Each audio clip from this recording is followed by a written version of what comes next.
Om Swastiastu. Om Anobadrah Kertawiyantu Wiswata.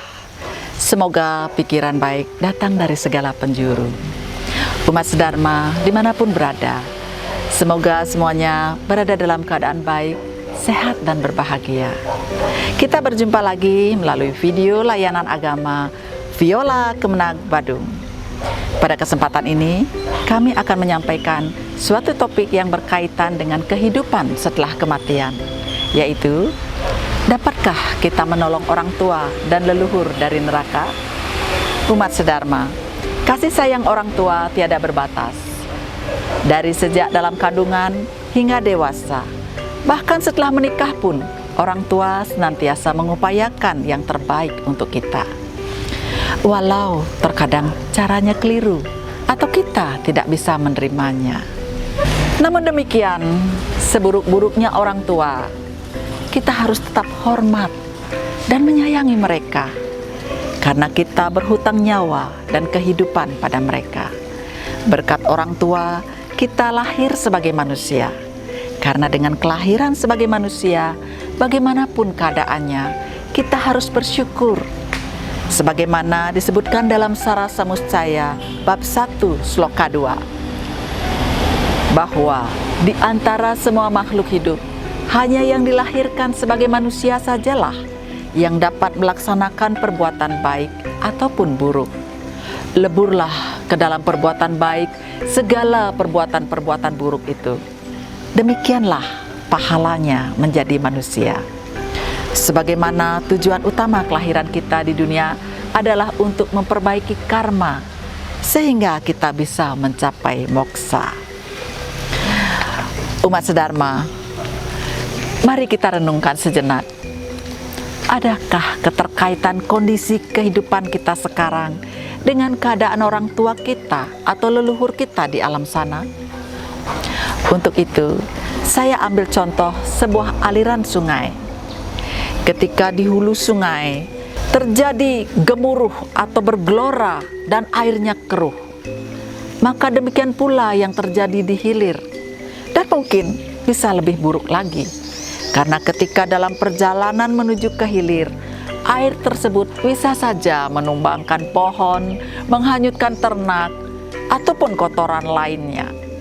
Demikian pula keterkaitan karma antara leluhur, orang tua, dan diri kita. Ketika leluhur atau orang tua menderita, maka kita pun terkena imbasnya. Dalam Adiparwa terdapat kisah Sang Jaratkaru, seorang yogin yang melaksanakan brahmacarin atau tidak menikah.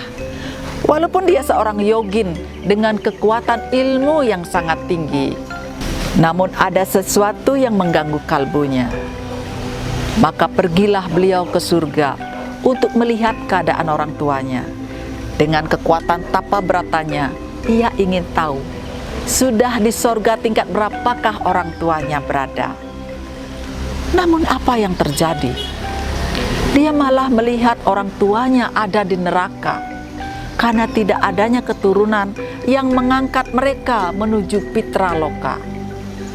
Akhirnya Sang Jaratkaru melepaskan sumpahnya untuk tidak menikah, demi mendapatkan keturunan yang akan membebaskan orang tuanya yang tergantung pada sebatang bambu petung.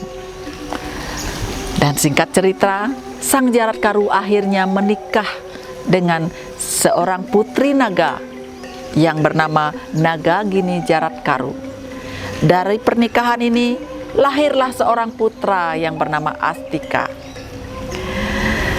Putra Sang Jaratkaru ini bukan hanya mampu membebaskan leluhurnya dari neraka, tapi juga mampu membebaskan keluarga ibunya dari penghancuran yang dilakukan oleh Maharaja Janamejaya yang melakukan sarpayatnya atau korban ular akibat kemarahannya pada naga Taksaka yang sudah membunuh ayahnya, Raja Parikesit. Demikian penting peranan seorang putra untuk menyelamatkan leluhur dan orang tuanya dari neraka. Sebagaimana arti kata putra dalam bahasa Sanskerta, yaitu penyelamat. Dengan demikian, tujuan memiliki putra adalah untuk menyelamatkan orang tua dan leluhurnya dari kesengsaraan. Pada kisah Sang Jarat Karu ini menyiratkan bahwa bagaimanapun hebatnya seorang anak, tidak boleh memutus hubungan dengan orang tua maupun leluhurnya. Baik buruknya perilaku seorang anak akan berpengaruh pada nama baik dan kedudukan orang tua dan leluhurnya di alam sana. Dalam Slokantara disebutkan, Yan hane wong agawe yatnya satus, Allah ikang dening anak suputra. Artinya, jika ada orang yang berniatnya 100 kali, masih kalah dibandingkan dengan satu orang anak yang suputra atau anak yang baik budi dan berbakti. Seorang anak yang suputra akan mampu mengangkat derajat keluarga, bahkan leluhurnya dari kesengsaraan dan neraka. Sebagaimana halnya Sang Garuda yang mampu membebaskan ibunya dari perbudakan dan kesengsaraan. Umat sedharma, apa sajakah yang bisa kita lakukan untuk menolong orang tua ataupun leluhur di alam sana? Dalam salah satu kisah dari Wignaharta Ganesa diceritakan tentang keadaan roh dari raksasa Gyanari. Dalam cerita itu dijelaskan bagaimana kondisi roh yang mengalami kesengsaraan akibat karma buruk dan tidak mendapatkan penyucian dari keturunannya. Ia pun menjadi roh gentayangan yang selalu merasa haus dan lapar serta sangat menderita. Namun tidak ada makanan dan minuman yang bisa dinikmatinya. Hanya makanan dan minuman yang dipersembahkan oleh keturunannya sajalah yang bisa dinikmati oleh roh tersebut. Dari kisah ini kita diajarkan bahwa salah satu cara meringankan penderitaan leluhur adalah dengan melaksanakan fitrayatnya, yaitu melakukan penyucian untuk melepaskan sang atma dari ikatan keduniawian. Selanjutnya, setiap hari mempersembahkan makanan, minuman, dan di Bali ini sudah diwujudkan dalam bentuk Banten Saiban atau Banten Jotan. Jadi Banten Saiban ini sangat penting untuk dihaturkan di Merajan, terutama untuk leluhur. Dan akan lebih baik lagi bila yang menghaturkannya itu adalah keturunan langsung dari leluhur tersebut. Selanjutnya dalam perjalanannya melewati neraka, Gyanari sangat terbantu oleh doa dan puja-puji dari putranya Subodana. Karena ketika menuju Yamaloka, Gyanari terjatuh berkali-kali. Tetapi sayup-sayup dia mendengar puja-puji yang dilantunkan oleh putranya. Dia pun tersadar dan mulai mengucapkan nama Tuhan hingga akhirnya ia diselamatkan menuju sorga. Semua itu berkat keutamaan dan bakti dari seorang putra. Jadi selain mempersembahkan makanan dan minuman, sebaiknya kita juga selalu mengirimkan doa. Leluhur sangat membutuhkan doa dari keturunannya. Dengan mengucapkan nama Tuhan, melaksanakan Trisanya, dan mendoakan agar leluhur kita mendapat tempat yang baik. Inilah salah satu fungsi peperasan saat upacara pengabenan. Peras artinya mengangkat atau meningkat. Dengan upacara peperasan kepada keturunannya, diharapkan iatnya dan pahala perbuatan baik keturunannya akan membantu mengangkat atau meningkatkan kedudukan mereka dari alam sana. Seorang anak diharapkan melakukan banyak pahala kebaikan, seperti melayani sesama dan bersedekah sesuai kemampuannya.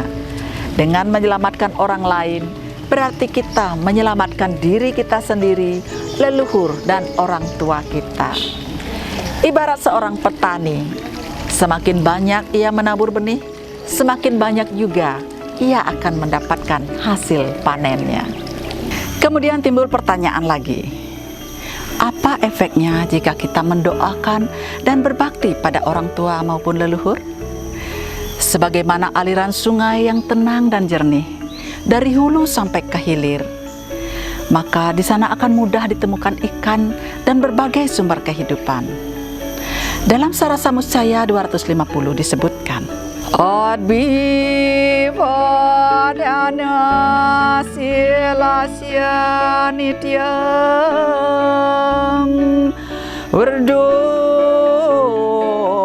pase vinah catwari tasya vardante kirti rayur yaso balam.